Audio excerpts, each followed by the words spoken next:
Hello and welcome to this week's episode of the Goodrum Show with me, Chris Goodrum. Okay, as per usual, big thank you to everyone that commented and liked last week's episode of the show. Big thank you to you guys for that. Before we start, obviously a few notices, I guess. I mean, I'm guessing there probably won't be an episode of the show next weekend because next weekend is the Nottingham Whisky Festival, which I'm really looking forward to. And as far as I'm led to believe, all the tickets have now sold, so there's going to be about 500 people, which is pretty damn good, I think, for the first ever festival. Obviously, Nottingham's been crying out for a festival. There's festivals in Birmingham and other areas close to Nottingham, but not in Nottingham itself. I think there's one in Leicester as well, and so about time. So anyway, if any of you that are watching planning on going, will obviously be there. We'll be manning the shop. We'll have our own stand. We'll be obviously pouring drams of our Kalila. So if you haven't had the opportunity to try it, you can certainly have the opportunity there. So this week, no weird accelerated maturation programs this week. No, we're going back to normal, back to the future. No, going back to normal. Tomatin. So as you can see, I've got 5 samples here, and you're probably wondering why all the pastel colours on the title page. Well, basically, the Cu Bocan, their lightly peated spirit, has had a big makeover. Now, from time to time, distilleries decide on a brand refresh, and I'm guessing that they'd kind of got a bit bored of the Cu Bocan as it was. I mean, I personally loved it. I get the feeling that Tomatin would probably wish they hadn't gone down this whole ghostly devil dog kind of route when they first announced or first released the Cu Bocan as a range, and I don't quite understand why, but they've now, in this refresh, they've taken Tomatin, or the name Tomatin, completely off it, and they kind of want to hive it off as a standalone brand in its own right. Maybe they're a little bit ashamed of it, I don't know, but they've definitely decided to go as far away from the original packaging concept as humanely possible, and as you'll see from the title page, they've gone to an awful lot of trouble. I mean, brand new bespoke bottles which really do look fabulous. They look like they've kind of been twisted, but the thing I don't, and I really love them, what I'm not quite so keen on is the colours that they've chosen for these new bottlings.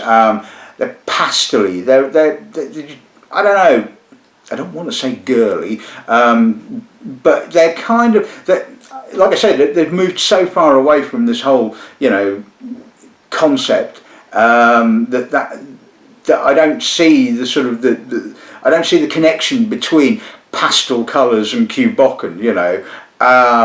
Maybe they should have just renamed it, changed the name, from Cu Bocan to something else, but then I suppose you've kind of lost the build-up that you've already got with that particular sort of brand, and I don't know. It just, to me, I don't think they have quite such a presence, shall we say. I mean, I love the bottles. The bottles are absolutely stunning, but of course, as we well know, packaging, bottles, frippery is secondary to the juice that's in the bottle, and that's what we'll be looking at today.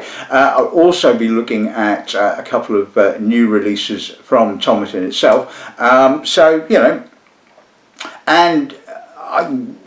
I think Tomatin have got a reputation for innovation, and and I suppose when you get a reputation for doing that, you've got to carry on doing it. It's kind of, you can't kind of sit back and go, yeah, well, we've innovated enough, we'll just carry on as per normal. But you've got to keep sort of pushing the envelope, for want of a better phrase, and certainly I think they're certainly doing a hell of a job of it, has to be said. And well, not really a great deal else to say. I've done several episodes of the show on Tomatin, I mean, because they kindly give me samples of their stuff, which is really nice, and I always appreciate it. So hopefully I won't disappoint in this tasting. So anyway, let's take a look at today's lineup.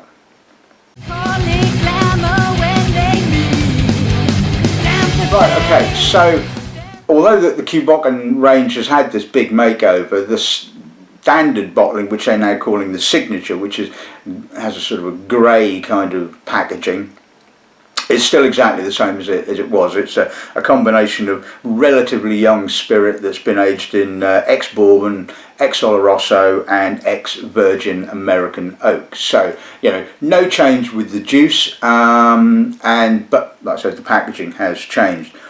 Where they have changed it is these next two, and by God, these are not weird, but you know, these are kind of left field. So this is Creation No2, or as I call it, the blue label, the pastel blue label.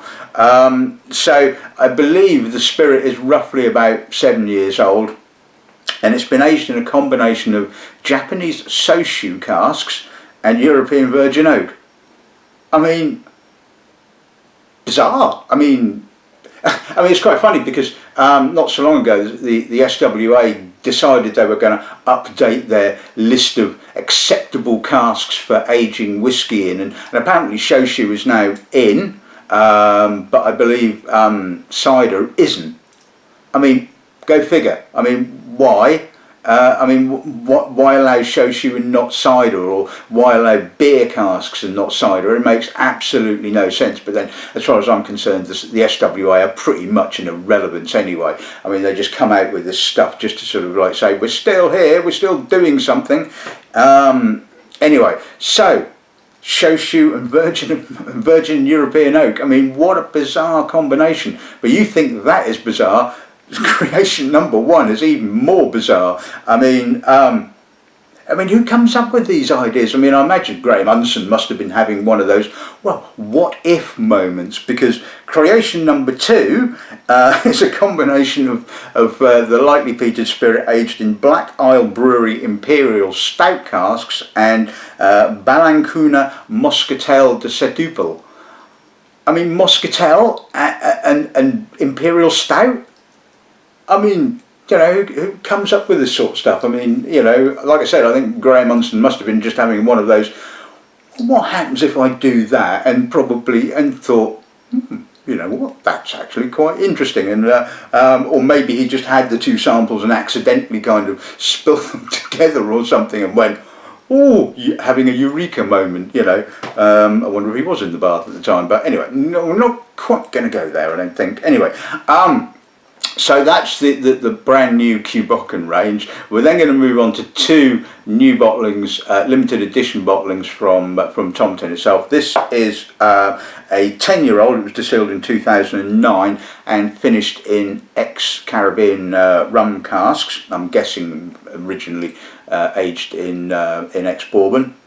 And the final one is a 12-year-old distilled in 2006 and finished in ex-Amontillado sherry casks. And I like to see different types of sherry casks used. You know, I get kind of bored of all these big Oloroso monsters, and it's nice to see sort of things like Fino and Amontillado and Manzanilla and Palacatado and things like that being used, because, you know, they often give a more subtler sherry kind of character. They're not quite so sort of overpowering as, say, Oloroso and PX can. I mean, obviously, as we well know, finishing is not an exact science, and sometimes those casks, you know, even though they tend to be a sort of a lighter style of sherry character per se, can overwhelm the character of the spirit. So it will be interesting to see what those two are like. So yeah, there you go. That's today's lineup. Let's kick off with a bit of signature Cu Bocan then.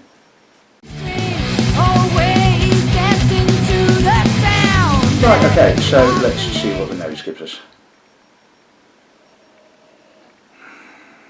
It's a lot younger to me than what it used to be. I certainly remember the sort of previous bottlings of the Cu Bocan certainly had a lot more estery fruit. They were a lot fuller. This is more citric. There's some obvious grippy oak. There's some virgin oak tannins. There's a little bit of apple, touch of rose petal mar, which is what's kind of giving me that kind of youthful kind of feel. A little bit of dried fruit. I mean, I love the balance of this. The balance of the three cask types is absolutely spot on. You're getting elements from all of them, and you're getting elements of the spirits. So, you know, as far as I'm concerned, this is absolutely spot on. The peat is very delicate, and again, you know, that's what I want from a peated Highland. I don't want something that's absolutely swamped in peat, because, you know, what's the point? You may as well just drink an Isla if you want that kind of heavy, intense peat character. What I'm looking for is exactly what this is delivering, you know, a wonderful balance. See what that's like.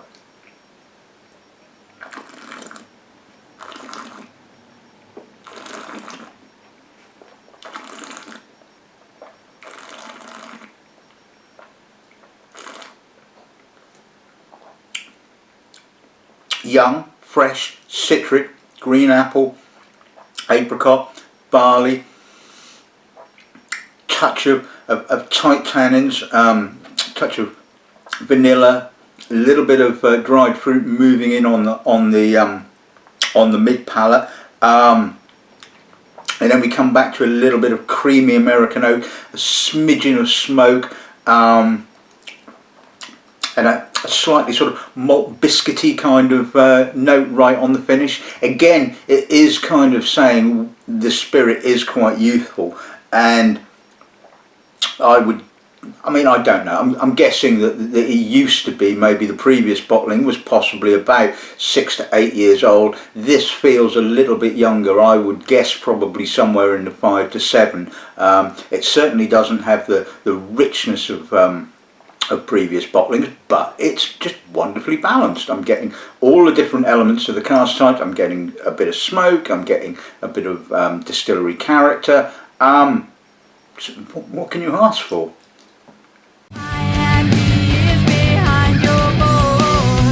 Right, okay, so let's move on to the Creation No2. Now, I believe the spirit in this particular bottling is about 7 years old, and I would guess that's probably the same for the Creation No1. So this is ex-European virgin oak and shochu casks.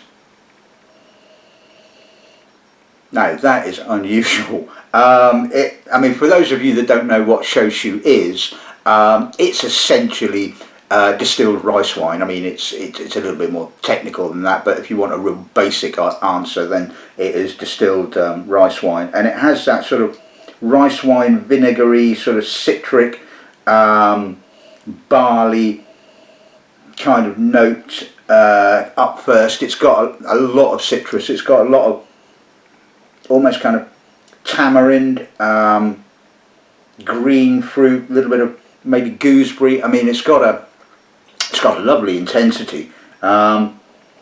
But beneath there is a little bit of vanilla, oak vanillins. There's a little bit of quite rich barley, a touch of malt.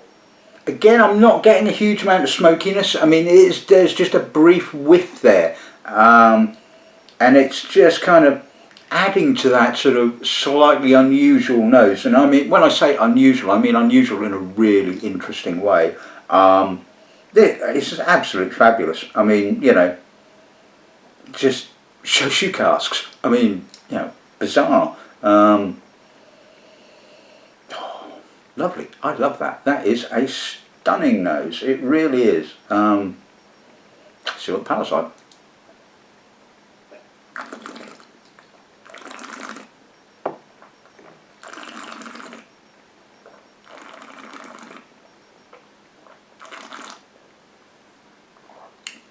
Fresh, gristy, slightly citric, again kicking off with that slight rice wine kind of note, but the American oak vanillins kind of come in quite fast, and they give it a lovely sort of soft creaminess,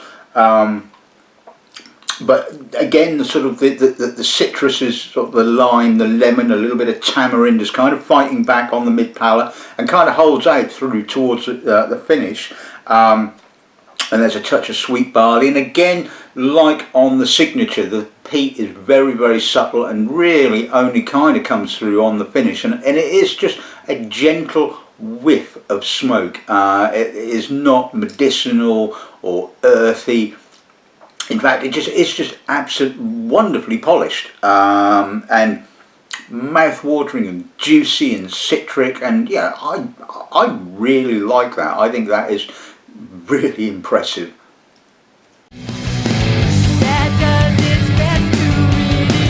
Okay, so let's move on to creation number 1. So Imperial Stout and Muscatel.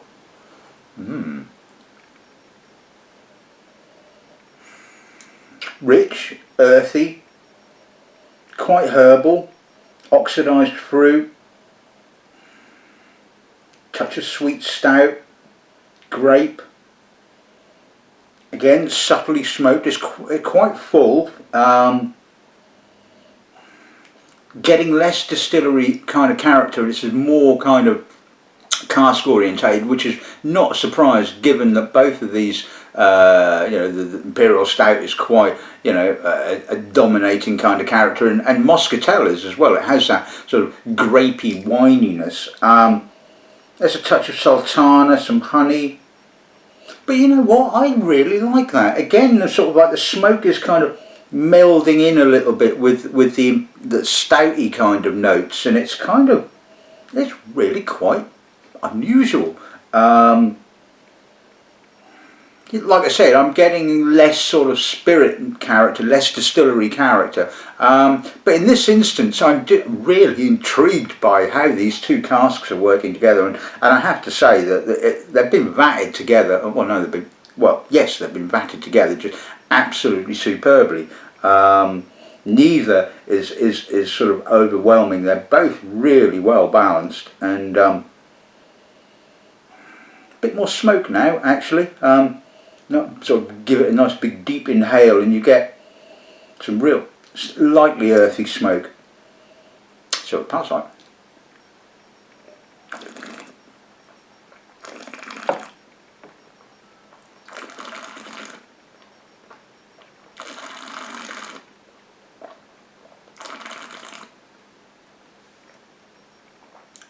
Rich, mouth-filling, malty, amazing combination of stouty notes and dried grape, a little bit of wininess, touch of citrus kind of coming through on the finish, cleaning the palate up, making it a little bit of a tart finish.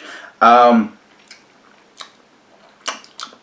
yeah, it's got a kind of bit of Highlandy kind of character right on the finish. You know, that kind of outlasts the cask character, shall we say. But again, I mean, I'm really impressed with that. I mean, you just sort of look at it and go, that's a weird combination of casks, but you know what, that really does work amazingly well.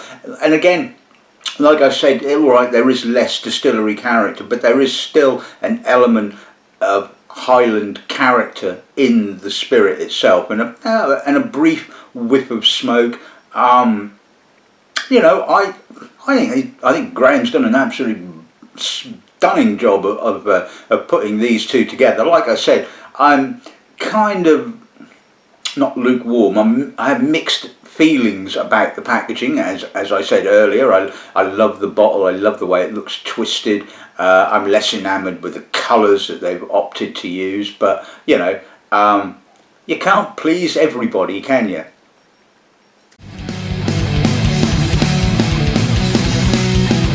Right, okay, so let's move on to the first of the two Tomatin bottlings. This is the Caribbean rum finish. All of these bottled at 46%, obviously not chill filtered, obviously not coloured, you know, because they do things properly at Tomatin. Anyway, let's see what the nose gives. Obvious rum notes up first. Estery, rummy, dried fruits, barley, touch of gooseberry, a little bit of oily coconut.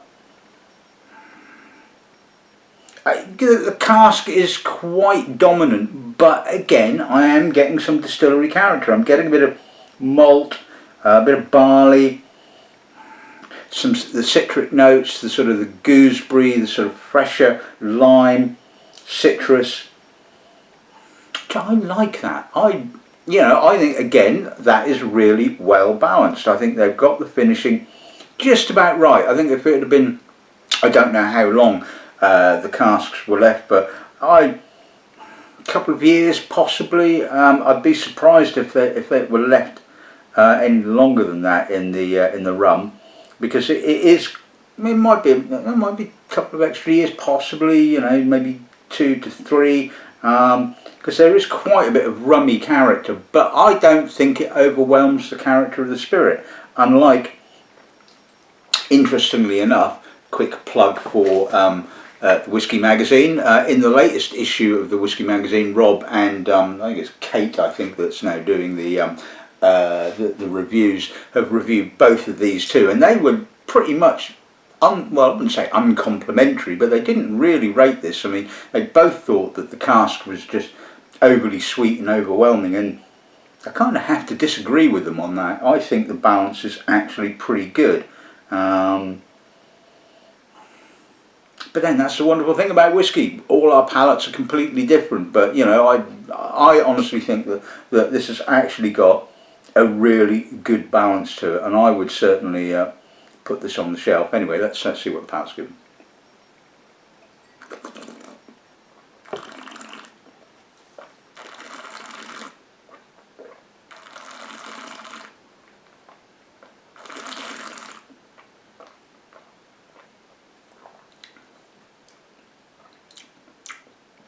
Now, how you can say that's overly sweet and overly rummy, I don't know, because it kicks off with a real citric, mineral, highland kind of character. The rum kind of does come through on the mid palate. It brings a bit of dried fruit and some vanilla and some barley, and then it kind of like tails off a little bit, and we're back into the lime, the gooseberry, the citrus.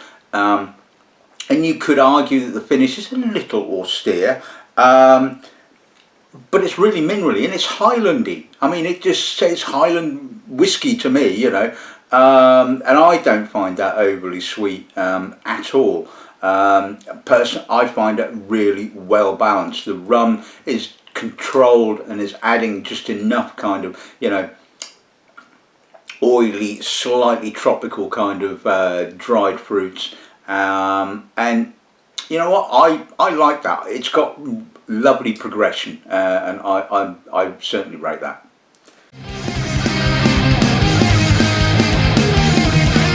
And moving on to the final whiskey of this afternoon. It is only just this afternoon, it has to be said, so I was right in that.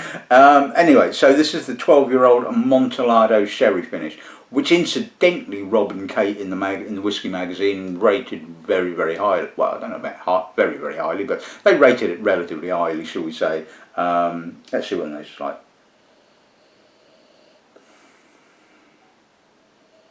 It's very sherried. I mean, it's not herbally Oloroso sherry, because obviously it's not an Oloroso cask finish. It's really grapey, it's really nutty. I mean, it is just Amontillado sherry, and that's all I can get. It's grapey, it's sultanery, there's a bit of flory, nutty kind of notes, there's a bit of coffee.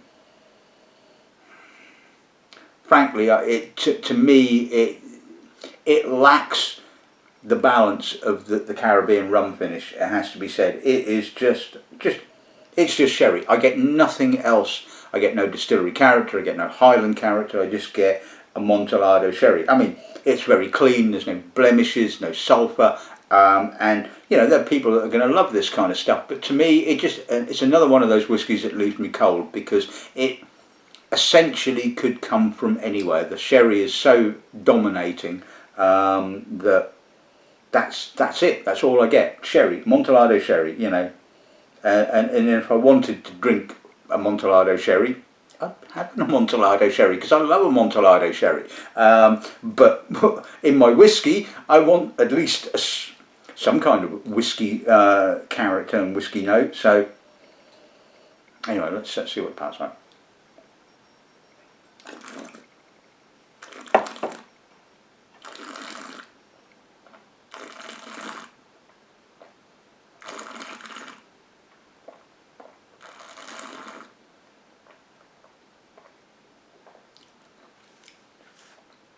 It's pretty much like the nose. It is just all Amontillado sherry, very clean Amontillado sherry, and very characterful in so far that I can taste a lot of Amontillado sherry character. It's nutty, it's flory, there's a touch of green nuts, dried grape, you know, sultana, touch of green coffee, you know, all that kind of stuff.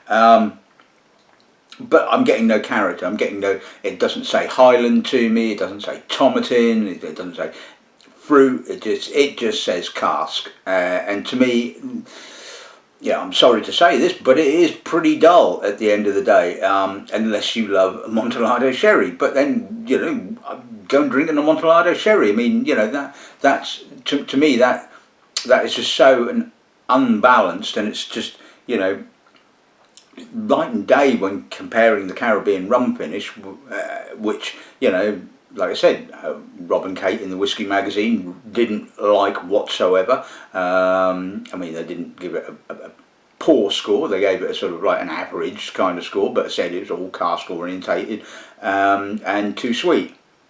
Yet they loved the Amontillado, which is all cask orientated. You know, it's like everybody's palate is different and everybody likes different things, and that at the end of the day is the wonderful thing about whiskey. Nobody's right, nobody's wrong, you know. Everybody has their own opinion. I think one way and they think another way, you know. And you may well think along my kind of lines, or you may well think along Rob and Kate's kind of lines, and you kind of love this stuff, and that's brilliant. I mean, that's just the wonderful thing about whiskies. But to me, like I said, it really doesn't excite me whatsoever. The other whiskies, on the other hand, certainly do. So, you know.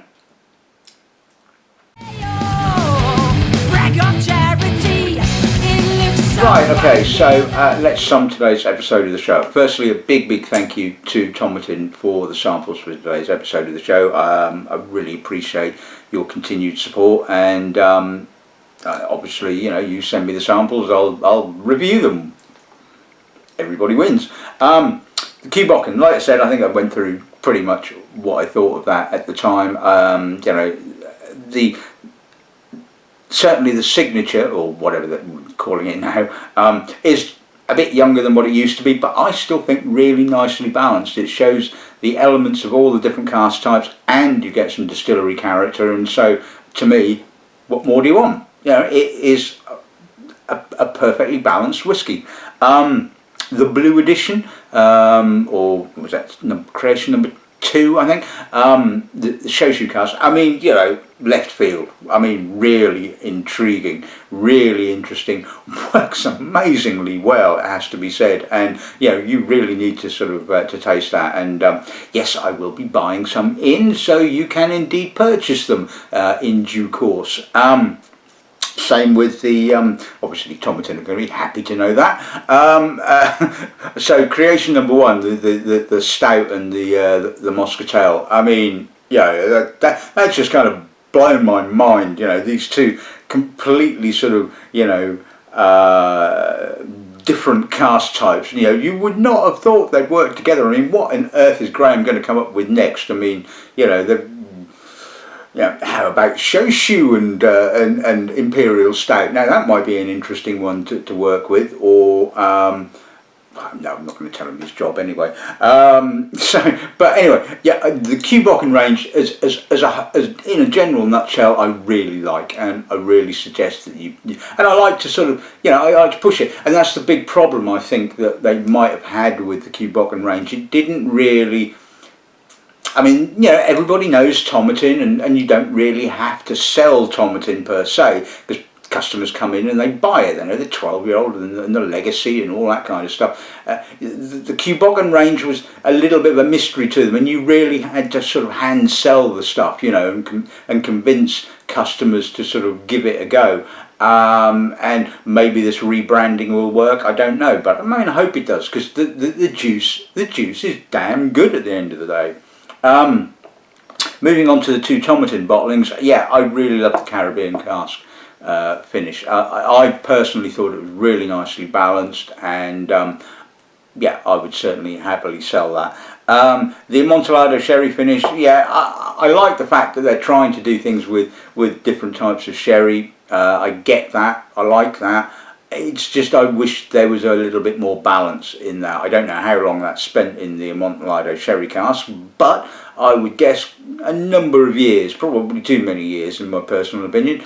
And this is why I'm a bigger fan of vatting than I am finishing, because at least when you vat things together, like the Cu Bocan range, you have the ultimate say over the balance of flavours, whereas with finishing it's a bit hit and miss. You know, 1 minute you may well nose it and go, yeah, maybe another 6 months, and then 6 months down the line you go, damn, that's gone a bit too far, I wish I'd have bottled it a bit earlier, you know. That's the conundrum that you face when finishing. So yeah, that's this week's episode of the show in the bag. I hope you've enjoyed it. I hope a number of you are coming to the Nottingham Whisky Festival, because I'm really stoked. There's going to be a lot of interesting stuff there for you to taste. I don't think Tomatin are going to be there, in actual fact. I think it just didn't fit into their schedule, and there's a number of others that are not actually going to be there, but certainly Kilkerran is going to be there, Ben Romack, I think Hunter Lang are going to be there, and then there's a few others that we don't deal with. Glen Rothers are going to be there, in actual fact. Berry Brothers are going to be there, and yeah, it's going to be a great day. I mean, you know, it's the first time we've had a whisky festival in Nottingham, and it's well and truly overdue. And obviously, the amount of ticket sales means that they're probably going to do another one next year. So, if you haven't managed to get a ticket for it, then there'll be other opportunities, I would imagine. But there you go. That's this week's episode of the show in the bag. Like I said, probably not going to be one now next week. So until next time, good dramming and good afternoon.